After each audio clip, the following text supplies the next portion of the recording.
Right guys, we have another F1 2020 hot lap, and this is the first one I'm going to get to cover because last time I wasn't able to due to personal reasons, but today we are here and Co-Masters have dropped a brand new hot lap, this time around Spain as Carlos Sainz. So we're going to watch the video guys, jump into it, pick out a few details and also talk about a few things that may have been missed in the Zandvoort hot lap, which are kind of present here once again. So let's jump into it and let's watch the full lap.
Okay, so we're going to break down the lap now because there's a few things I want to talk about and something that was very, very important, which was I noticed in the Zandvoort hot lap, and it has changed in this video. So I'll bring up the screenshots alongside each other, but at Zandvoort, no one really talked about it from what I saw from the videos. I might be wrong, don't quote me, but when I saw the hot lap, if you look at the steering wheel, it seems like this year ERS has changed in the terms of the way it works. What I mean by that is, of course, in F1 2019 and 2018, you had 5 deployment modes, technically 6 if you include none. This year, if you look at the Zandvoort hot lap, the steering wheel is on power mode number 3. Now, of course, in time trial, if you guys hop into time trial, the ERS on F1 2019 by default is set to mode 5, which is hot lap. So does that mean that this year we're going to have only 3-4 modes? So 0, 1, 2, 3. Would that be maybe a reduction in modes? So we've got none, low, normal or high, and overtake possibly. Because now, if we look at the screenshot here from this video, from the Sainz hot lap, it's changed from the Zandvoort one. I wonder if Co-Masters have maybe picked up on this and they've wanted to hide it or something, because you can see now the power mode has been changed to 0, but the steering wheel says overtake. So I'm not quite sure what this might mean. There's lots of ways you could take it in. Have they done this as a cover-up to maybe change the fact that they kind of revealed in the last one that there was 3 to 4 ERS modes rather than 5 or 6?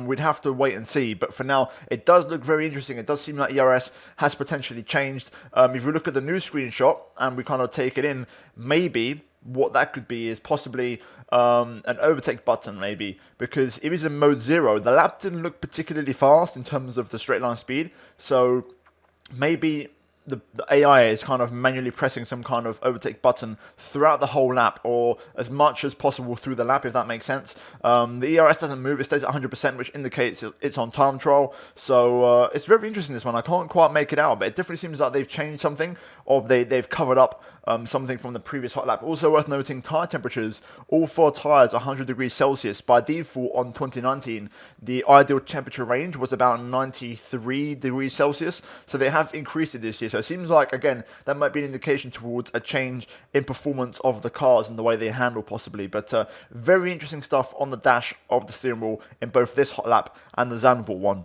Talking about the car in itself, this is still on the actual FOM card. These are not the official F1 cars from 2020, so bear that in mind. Also, livery-wise, worth noting, of course, McLaren missing a couple of sponsors. Hopefully, they'll update that later on, possibly with the Velo one that we saw in pre-season testing. If not, this is what the McLaren will look like. Kind of like the Ferrari, it won't have any Michelin or British American tobacco, any kind of tobacco-related stuff or alcohol. It won't be on the car. So this is what you're going to get in terms of the McLaren.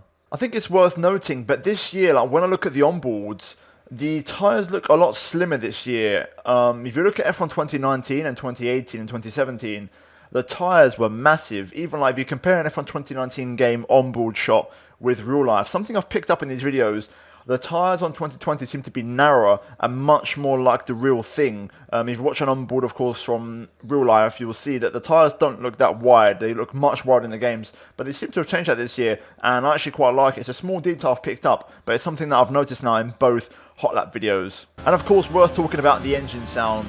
We heard it in Zandvoort, different engine sound on the Honda, and now with the McLaren Renault, this double confirms that every car has different engine sounds now, and in my opinion, much better. You know, the sounds needed improving, and I like the sound of this a lot more. This sounds really, really nice, and I'd love to get some more detailed onboard and offboard shots, possibly from multiple cars, but I really like what I'm hearing in regards to this, and I think Codemasters have done really good actually of not just copying and pasting certain things from last year's game and actually addressing and changing things as they should do, which is really, really good. So I'm a big fan of this, but we're now going to move on to more things I picked up from the lap.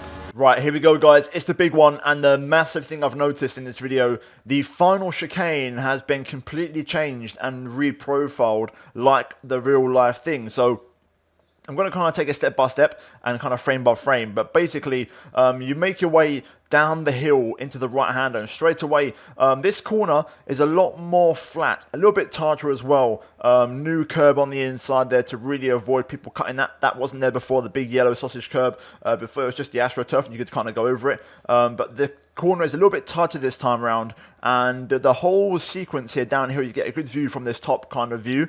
It's a lot flatter, so the downhill section begins a lot earlier. So at the start of the hill, before the previous corner, it already starts going downhill, so this whole section is a lot more flat like it is in real life. And by the time you make your way down the hill and you reach the left hander, there's actually a slight inclination to the left as you turn in, which is much more realistic. It seems like the sausage curbs and the curb restraining have been lowered a little bit through here, because if you look at 2019, the inside sausage curb on the left hander especially is absolutely massive, and the car takes off if you go over it. So they've definitely flattened the whole section out and opened it up a little bit in certain areas and also tightened it up in others, but this is a much more realistic representation of the final chicane. In real life, there is a sausage curb on the exit of the final corner, like going through on the left hand side, which cars tend to use.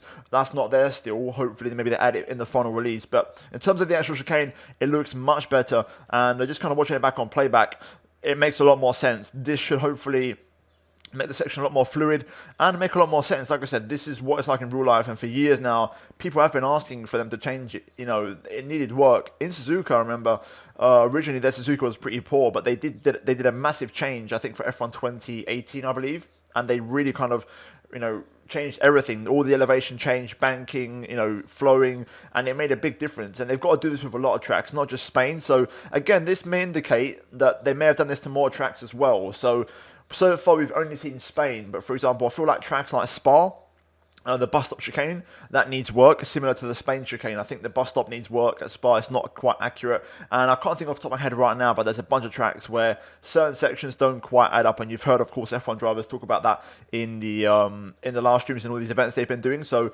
yeah, overall, a big plus from Codemasters. A few things I would have liked to have seen change is as you exit the hairpin, there's actually a little bump on the left-hand side, a little kink, and in real life, the cars go right over it. It's a lot flatter. That still has quite a considerable bump to it, but it doesn't look like that's going to change. The car does seem to go over it a little bit easier. It definitely doesn't seem to take off as much when it comes to how the car goes over it. But again, we'll kind of judge that once we get there. Either way, it looks better, but I think that's all of it now. I'm just going to kind of double check everything for some closing thoughts on the lap. And just one final thing I've picked up is actually there's a new lockup sound, it sounds like. So let's play that real quick. And as you can hear, it sounds a lot kind of deeper and has a bit more oomph to it. It's a bit more, there's more richness to it, so you get lots of more things going on. Before it was just kind of like a screech sound. This sounds a bit more deeper and a bit more like a lock-up wood sound, realistically, if you kind of imagine it in real life. So I'm a big fan of this. It's a big improvement, and I actually quite like it. But I think that's everything now I've wanted to pick up on this Hotlap. But yeah, guys, that is going to be it for this video here today, and an analysis of sorts of the new F1 2020 Hotlap around Spain. Let me know your thoughts and opinions down below, guys, in the comment section, and drop a like on the video if you enjoyed it. Also, subscribe if you are new to the channel, guys, for the latest breaking news on F1 2020. And also, I'm going to be straight on that content, guys, when the game does eventually drop on the 10th of July. But guys, that is going to be it from me here today. Check out the 2 videos on the screen if you have missed them, and I'll see you guys in my next video very, very soon. But until then, it's goodbye from me.